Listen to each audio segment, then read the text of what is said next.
Ang intense ng mga kaganapan ngayon sa abot kamay na pangarap sapagkat mangyayari na nga ang matagal nang hinihintay ng lahat na makulong ang bruhang si Moira. Dito nga matapos ang ginawang pagpapakalat nila Giselle at Doc Robert ng mukha ni Moira sa telebisyon, ay mahuhuli na nga ito ng mga pulis.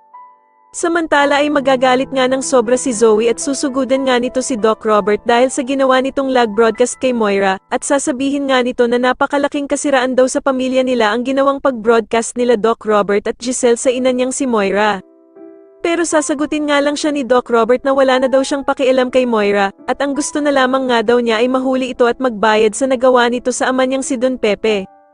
Samantala ay magtatagumpay nga ang pagtakas ni Moira papuntang Japan, at dito nga ay meron siyang kakausapin na half Filipino at half Japanese na kaibigan ni Doc Carlos para tulungan siya.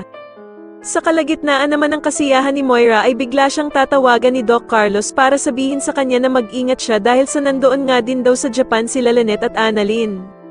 Kaya naman ay biglang magbabago ang mood ni Moira at sisisihin pa nga nito si Doc Carlos kung bakit siya sa Japan dinala samantalang alam naman nito na naroroon nga daw pala sila Annalyn at Lynette.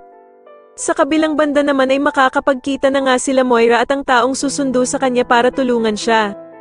Pero kamalas-malasan nga lang ni Moira dahil sa wala siyang kaalam-alam na makikita siya ni Annalyn na nasa likuran lamang nito.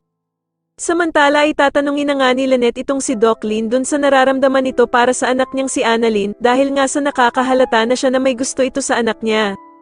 Sa tingin niyo dito na nga din kaya mabisto ng mga pulis na kasabwat itong si Zoe at Doc Carlos sa naging pagtakas ng bruhang si Moira, mas lalo na nga talagang nagiging exciting ang mga susunod na kaganapan kaya naman ay mas lalo pa nating abangan ang mas lalong gumigandang abot kamay na pangarap. Maraming salamat po sa inyong panonood at sana po ay ma-subscribe niyo ako. Maraming salamat po.